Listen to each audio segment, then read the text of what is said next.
It's a film that you can probably define just by its look. You know, that thick Scottish accent, the groundbreaking prosthetics. We are, of course, talking about the 1993 blockbuster Mrs. Doubtfire. Hmm.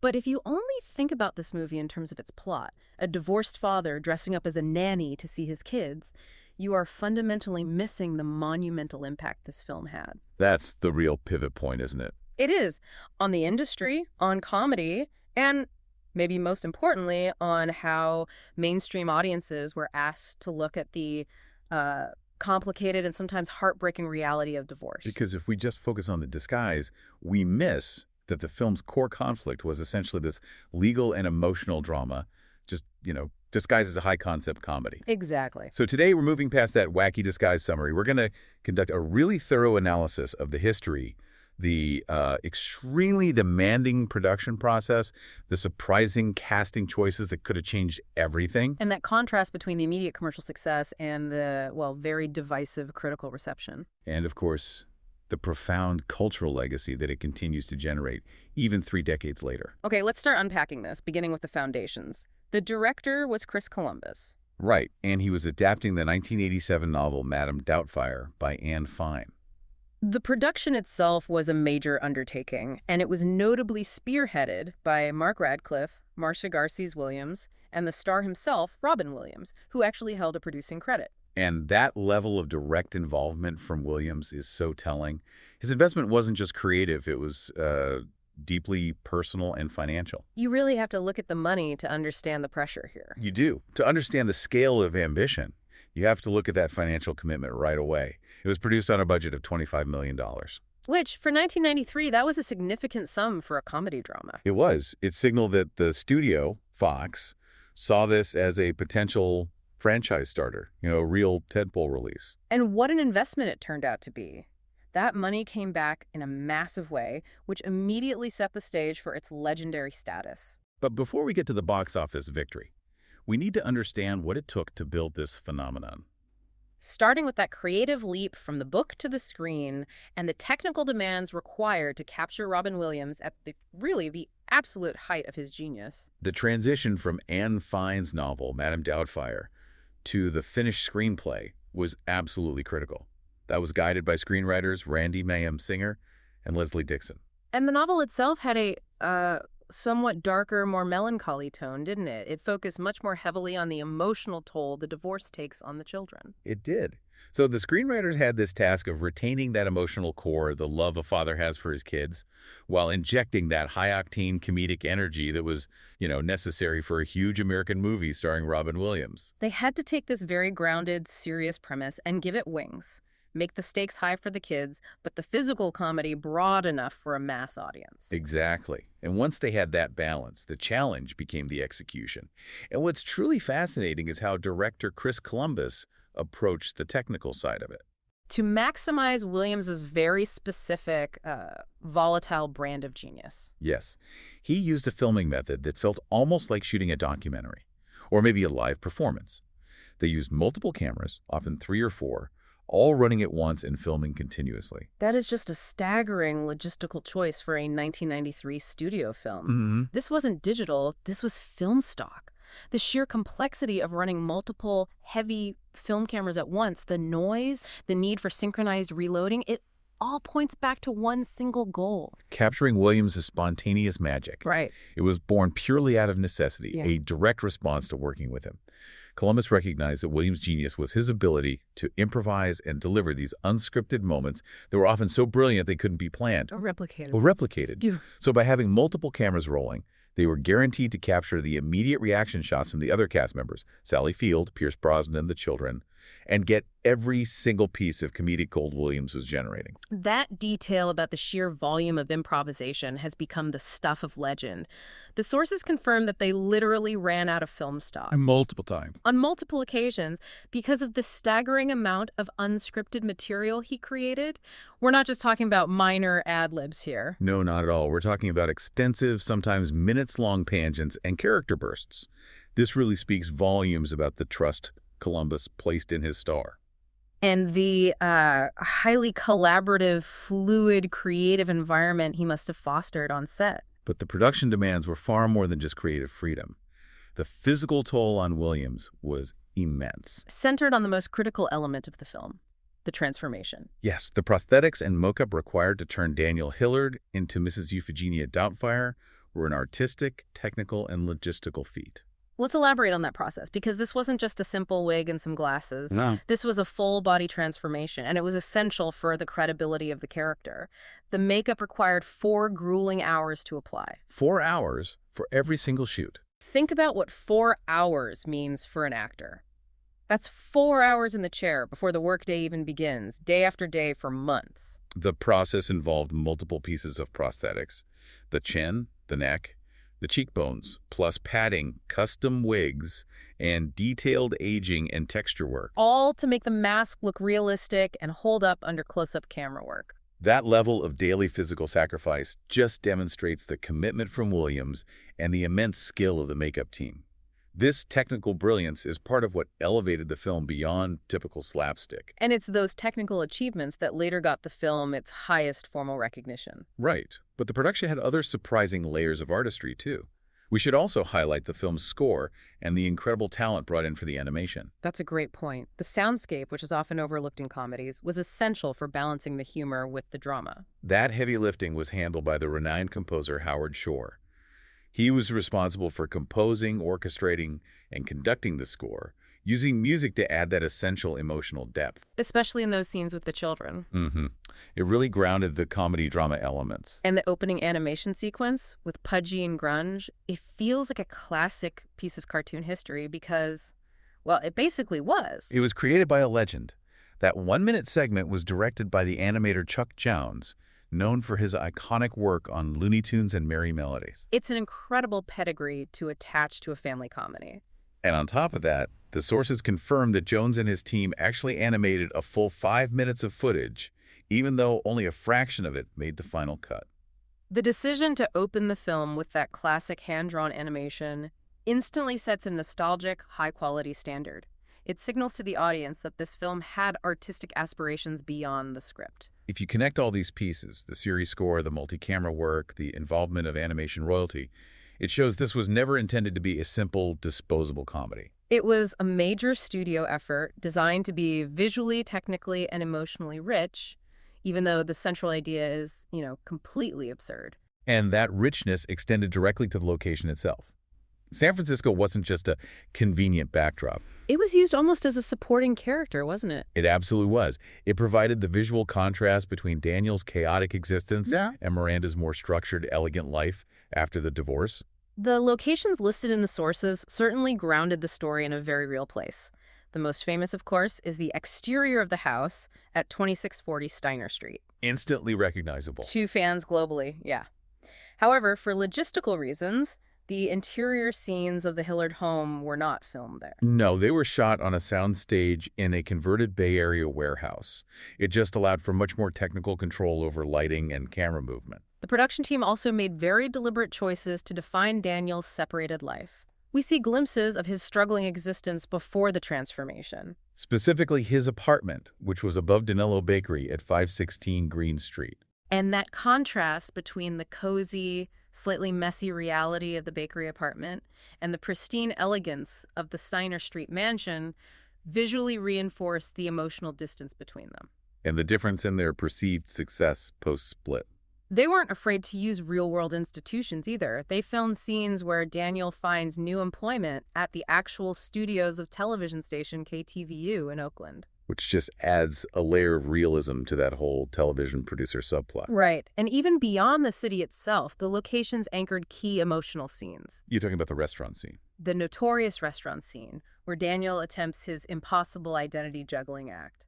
That was filmed at Bridges Restaurant and Bar in Danville, California. The fact that they went to this effort to use detailed, realistic locations just underscores the desire to juxtapose the utter absurdity of the disguise with the harsh reality of their environment. That tension between reality and fantasy is what made the film work. It is a great analysis of how they use that physical space. So, moving from the locations to the faces who inhabited them, the casting process reveals just how many directions this film could have gone. The core ensemble of this film is just iconic. Their chemistry is undeniable. You have Robin Williams as Daniel Hillard, Mrs. Doubtfire, Sally Field as Miranda, Pierce Brosnan as Stu Dunmire, Harvey Fierstein as Daniel's brother Frank, and Robert Prosky as Mr. Lundy. and of course the child actors, Lisa Jacob, Matthew Lawrence, and Mara Wilson.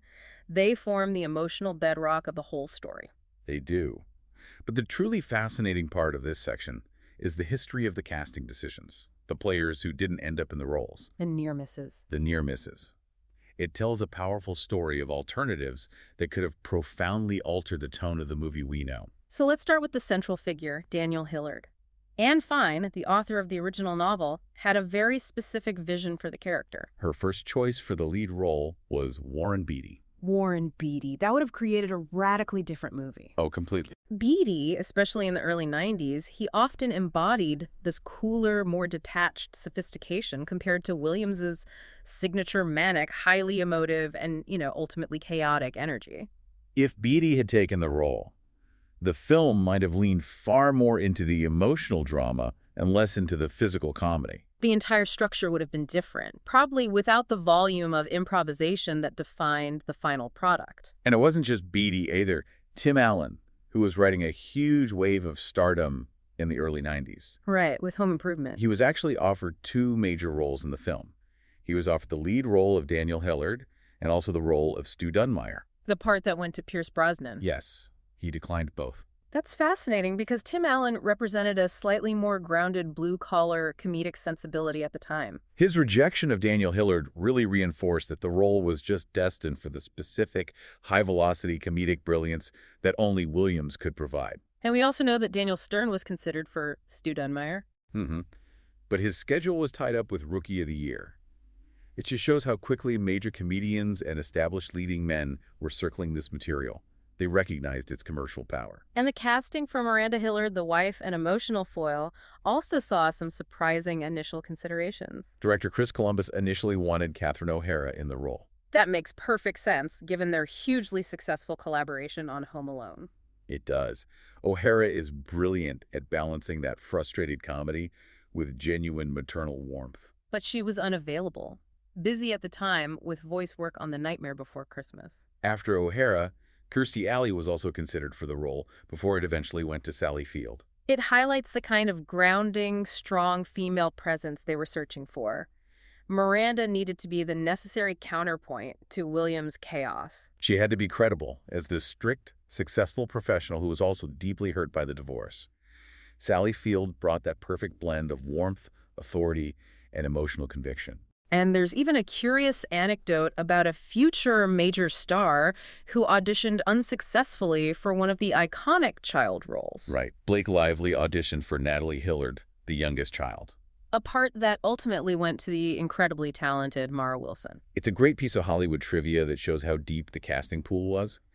Finally, even the role of Mr. Jonathan Lundy, the television CEO who becomes Daniel's professional lifeline, saw several major names considered. George Carlin, Gene Wilder, and Charles Grodin were all candidates for the part that Robert Prosky eventually secured. George Carlin as the straight-laced executive television CEO. That would have been surreal. The names considered, when you put them all together, read like a who's who of 1990s comedic and dramatic talent. Ultimately, Williams was the gravitational center, but the successful casting of the ensemble, particularly Sally Field, who had to match his energy while providing dramatic weight, was just essential to the film's success. When you look at the financials, the story is one of just overwhelming, undeniable success. The film was strategically released during the highest movie-going season of the year. And the public responded instantly. Oh, yeah. So quantify that for us. What does immediate triumph look like in 1993? Okay, so Mrs. Doubtfire opened at #1 during the critical Thanksgiving weekend. In its first 5 days alone, it took in $27.5 million. Wow. This immediate excitement saw it easily surpass strong competitors like Addams Family Values and A Perfect World. And a fun piece of cinema history. This was the last non-Disney film to conquer the Thanksgiving weekend box office until How the Grinch Stole Christmas in the year 2000. It really just dominated that holiday frame. But the global scale is what truly solidifies its record status and its place in history. Absolutely. Globally, the film grossed an astounding $441.3 million. That wasn't just a win. It made it the second highest grossing film of 1993. Surpassed only by the absolute monolith that was Steven Spielberg's Jurassic Park. That puts it in an incredibly elite company. What were the broader commercial implications of that figure? It held several major commercial records for the time. For 20th Century Fox, it became their highest-grossing film internationally. And crucially, in terms of genre, it also became the highest-grossing cross-dressing film to date. Right. It demonstrated that this specific trope could carry massive box office weight when combined with a family drama element. Domestically, Box Office Mojo estimates that the film sold over 52.6 million tickets in the U.S. alone. Which just gives you a sense of the sheer reach and ubiquity of the viewing experience. And the international market reinforced that dominance. The performance outside the U.S. was stellar. It set Fox records in multiple major territories. In the U.K., it pulled in a record $30.1 million total for the studio. It also set new Fox records in Italy, grossing $15.6 million, in France with $23 million, and in smaller territories like Belgium, Hungary, and Denmark. And it secured the #1 spot at the Australian and Japanese box offices for 9 consecutive weeks. This wasn't just an American hit. It was a phenomenon that translated across global cultures. Okay, so given that staggering commercial success and audience adoration, you might assume the critical response was equally enthusiastic. But this is where that interesting division emerges. Upon release, the critical reception was broadly mixed, sometimes even hostile. That's the crux of the film's reception story. The major critical yardstick used was comparison, and critics frequently compared it unfavorably to two earlier, highly successful films in the cross-dressing genre. Some like it hot from 1959. And especially Tootsie from 1982. And often, the consensus was that Mrs. Doubtfire lacked the believability, intelligence, or sharper social commentary that Tootsie had offered 11 years earlier. Tootsie used the disguise to explore gender roles in the workplace. Doubtfire used it to explore divorce. That distinction is key. For example, Roger Ebert, writing for the Chicago Sun-Times, gave the film 2.5 stars out of 4, which is a fairly middling score. And he honed in on the central mechanism, the disguise, questioning the fundamental believability. He wondered how a professional, intelligent woman like Miranda could possibly be fooled by this obvious disguise, failing to recognize her own ex-husband's voice and mannerisms. His critique was particularly biting. He argued that the film was not as amusing as the premise, and dismissed it as essentially an extended television sitcom.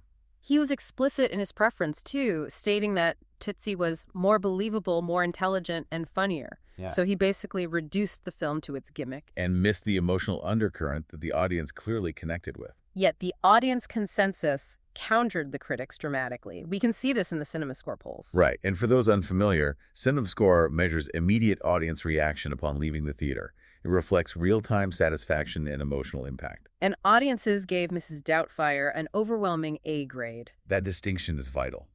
Critics focus on technical execution, originality, intellectual depth. Audiences via CinemaScore focus on how the film made them feel. So that A grade signifies that despite any flaws critics found in the script's believability, the emotional story of the broken family, combined with Williams's massive performance, just resonated profoundly. This deep divide between critical and popular opinion is a major reason why the film has such an enduring presence today. And regardless of the mixed critical reception to the plot, the film did earn undeniable accolades. Almost all of which were focused on the technical achievement and the central performance. Let's start with the technical brilliance.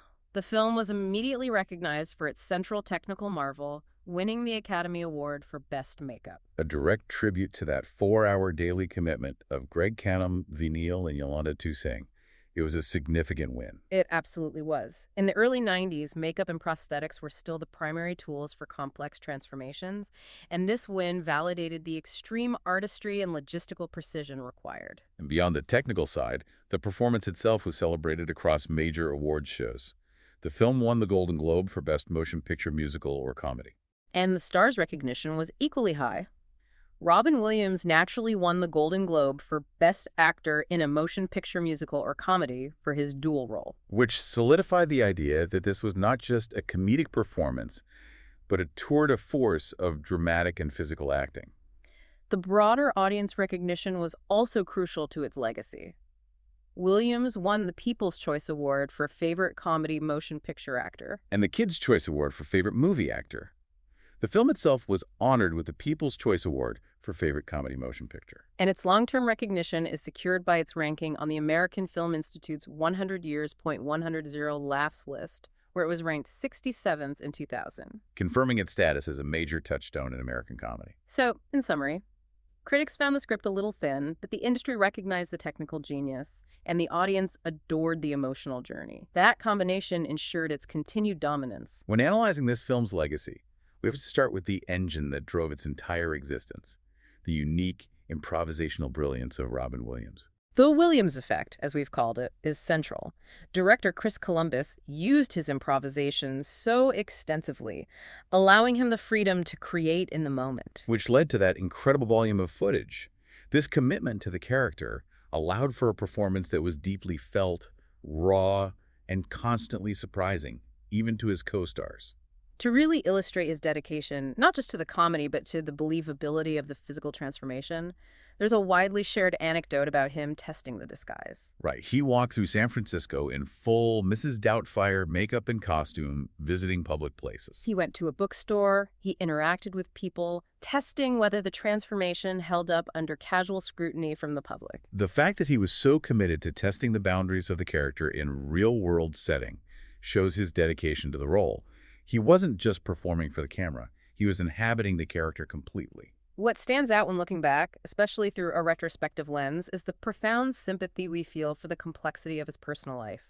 And how the film's success made the filming locations famous. In turn, these locations became these poignant sites of collective tribute following his passing. That location, 2640 Steiner Street, the exterior of the Hillard home, it became a must-see for tourists immediately after the film's release. But after Robin Williams' passing in August 2014, its function just transformed. It became an impromptu, spontaneous memorial. Fans left flowers, candles, handwritten messages, notes. It's a powerful, tangible, and public expression of the collective emotional connection people felt for him and this character. It indicates that Mrs. Doubtfire meant far more to the audience than a simple Friday night viewing. It had embedded itself into the cultural consciousness as a symbol of Williams's unique ability to merge comedy and heartfelt emotion. And we also have to acknowledge that despite the film's massive success, Williams himself later expressed complicated feelings about continuing the franchise.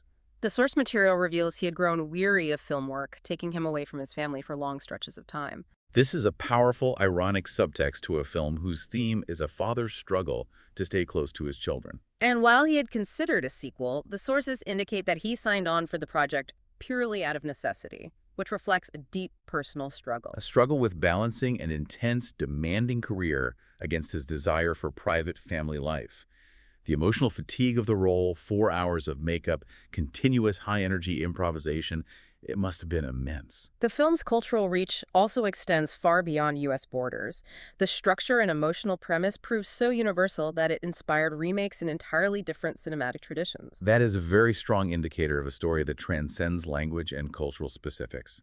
The film inspired Avaishanmugi, a 1996 Indian Tamil language film. And that film, in turn, was remade in Indian Hindi as Chachi 420 in 1997. The need to adapt the core concept, a father disguising himself to remain close to his children, shows how universally the film's central emotional conflicts resonated. Particularly in cultures where the extended family structure is even more central than it is in Western cinema. Later, the premise was also adapted in Sri Lanka with the Sinhala language remake, Kadabole Alice, in 2000. It proved that the foundational concept was structurally robust enough to survive translation and cultural adaptation multiple times. And finally, one of the most heartwarming elements of the ongoing legacy is the way the cast itself has maintained ties. It reflects the family atmosphere that was created during that demanding production schedule. The recurring cast reunions show that the professional bond they forged has lasted for decades. In 2018, for the film's 25th anniversary, the three sibling actors, Lisa Jakub, Matthew Lawrence, and Mara Wilson, reunited with Pierce Brosnan for an appearance on Today. And most recently, they gathered again in May 2024 for a joint appearance on Matthew Lawrence's Brotherly Love podcast. These reunions are more than just promotional nostalgia. They demonstrate the lasting, genuine connection that occurs when actors share such an intense, high-stakes, and emotionally charged experience. especially when navigating the chaos of Robin Williams' improvisational style. They truly were a unique cinematic family unit. The bond between the adult and child actors must have been immense, given that the film's success hinged on making the audience believe that this unconventional family unit, even in crisis, was rooted in genuine love. Given the immense commercial success of the film, the push for a sequel, Mrs. Doubtfire 2, was absolutely inevitable. It was. However, the history of the sequel is long and fraught with creative hurdles. Ultimately serving as an example of a franchise that simply couldn't find a viable second chapter. The development process was stretched over well over a decade. It began as early as 2001, just 8 years after the original, with Bonnie Hunt attached to the project. And Anne Fine, the original author, had never written a follow-up novel, meaning the screenwriters were starting entirely from scratch. Serious writing didn't even begin until 2003. The consistent hurdle, which Williams mentioned publicly time and again, was the fundamental problem of the plot. The initial scripts just didn't work. By 2006, rewriting had begun again because the concepts were too weak. One proposed plot, for instance, involved Daniel, still disguised as Mrs. Doubtfire, moving close to Lydia's college so he could continue keeping an eye on her. Which sounds creatively desperate, trying to recreate the original premise without the high emotional stakes of custody. Williams publicly articulated his serious reservations multiple times. In 2006, he declared the sequel indefinitely scrapped, stating explicitly, the script they had just didn't work. And he consistently emphasized the difficulty in writing a workable sequel because the original film ends by definitively revealing Mrs. Doubtfire's identity to everyone involved. Once the secret is out, the comedy engine stalls. Right. He noted that subsequent attempts involved the character transitioning into some other completely new, less plausible disguise, like an old Russian woman, which he felt was just unworkable. By 2011, he concluded the chances of a sequel were highly unlikely. But despite all these challenges, there was a brief, serious revival of the project in 2014. Director Chris Columbus was publicly excited about one unique aspect. The character of Mrs. Doubtfire, being prosthetics-based, would actually look exactly as she did in 1993, 2 decades later. Which is a rare opportunity in cinema. David Barenbaum, the screenwriter for Elf, was hired to write the new script, and both Williams and Columbus were expected to return. However, that revival was tragically and definitively short-lived. Following Robin Williams' death in August 2014, the plans were immediately canceled. Put on permanent hold. Yes. Columbus later confirmed in 2021 that a sequel without Williams is simply impossible, recognizing that the film's success hinged entirely on his irreplaceable genius. And it's important to look at the initial reception to that 2014 sequel announcement, because it wasn't universally welcomed by the public. No, it wasn't. There were significant cultural concerns raised, reflecting shifting societal perspectives since the film's original release. That's a crucial point for understanding the film's evolution. The initial reception was indeed mixed, specifically regarding the potential cultural impact a cross-dressing comedy sequel might have in a more modern context. There were concerns that the new film might inadvertently set back progress regarding LGBTQ awareness, particularly concerning the understanding of gender identity. This discussion was partially fueled by a 2013 incident where the image of Mrs. Doubtfire had been used in public discourse to mock the trans community during a debate concerning medical insurance coverage reform. So some cultural commentators felt that the concept of a man disguising himself as a woman for purely selfish or comedic purposes could be interpreted in a way that was insensitive to genuine transgender identity. Depending on the subtlety or lack thereof in a screenplay written 20 years later. It just reflects how popular culture must be viewed through an evolving social lens. And while the sequel never materialized, the core story did find hugely successful new life in a different medium. The stage musical. The stage musical. The successful theatrical adaptation proved the story's structural durability. It showed that the central conflict, the divorce and the desperate measures Daniel takes, could carry weight without Williams' specific comedic style. Producer Kevin McCollum noted in 2013 that the plot was tailored for Broadway audiences. After an earlier attempt at a stage adaptation was shelved, McCollum put together a new creative team, featuring Carrie and Wayne Kirkpatrick composing the score, and John O'Farrell and Carrie Kirkpatrick writing the book. And the idea was to heighten the emotional stakes and translate the physical comedy into musical numbers. The musical had its world premiere in Seattle in late 2019, and successfully transferred to Broadway at the Stephen Sondheim Theater in March 2020. However, like nearly all major productions worldwide, it was quickly suspended 3 days later due to the onset of the pandemic shutdown. But it eventually resumed previews in October 2021 and officially opened that December, marking a successful and creatively sound translation of the 1993 film to the musical stage. Proving the timeless nature of the family dynamic at its heart. And finally, we have to address the fascinating post-release history of the film's various cuts and the enduring myths that sprung up around them. Specifically related to the sheer volume of material Williams improvised. The sources confirmed there were over 30 minutes of scenes omitted from the final cut, which, if included, would have extended the running time to a staggering 157 minutes. And these omitted scenes often included subplots that were deemed unnecessary for the central focus.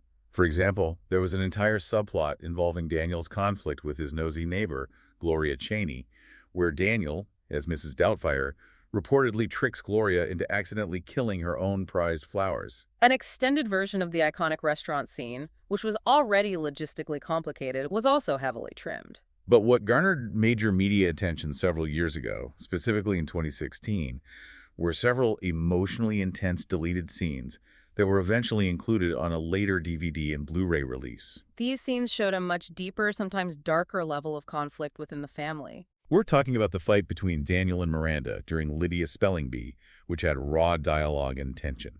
And a much more charged, tearful confrontation after Daniel's identity is exposed at the restaurant. These dramatic cuts were widely praised by those who saw them because they showcased Williams' significant dramatic range. And they emphasized the true, messy, emotional fallout of the divorce, something the final theatrical cut softened slightly to maintain its comedic tone.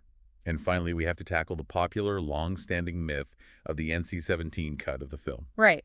Following Williams's death, several articles on the web claim the existence of a hypothetical NC-17 version featuring extraordinarily vulgar and often crude ad-libs. That claim was definitively debunked by both director Chris Columbus and star Mara Wilson in her memoir.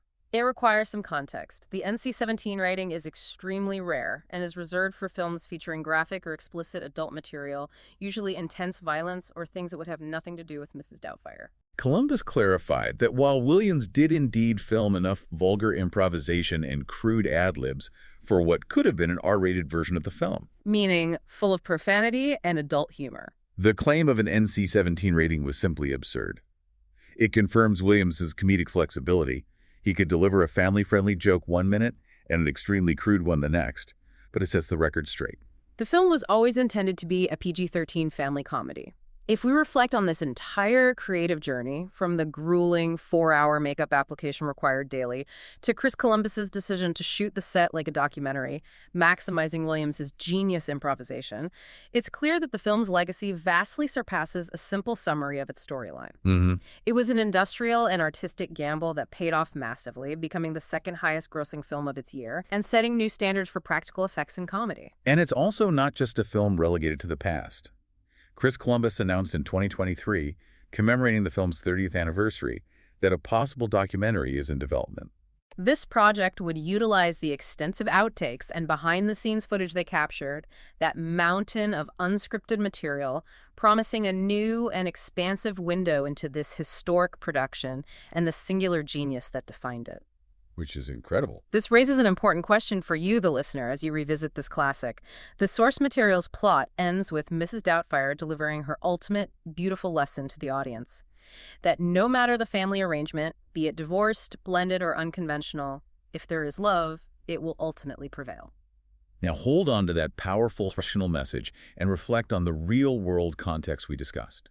Williams's later difficulty balancing his intense work schedule with his private family life, which we know made him weary of signing on for a sequel purely out of necessity. The film's final message on the screen was a neat, satisfying answer to the issue of complex family structures, helping to start a mainstream conversation about divorce in cinema.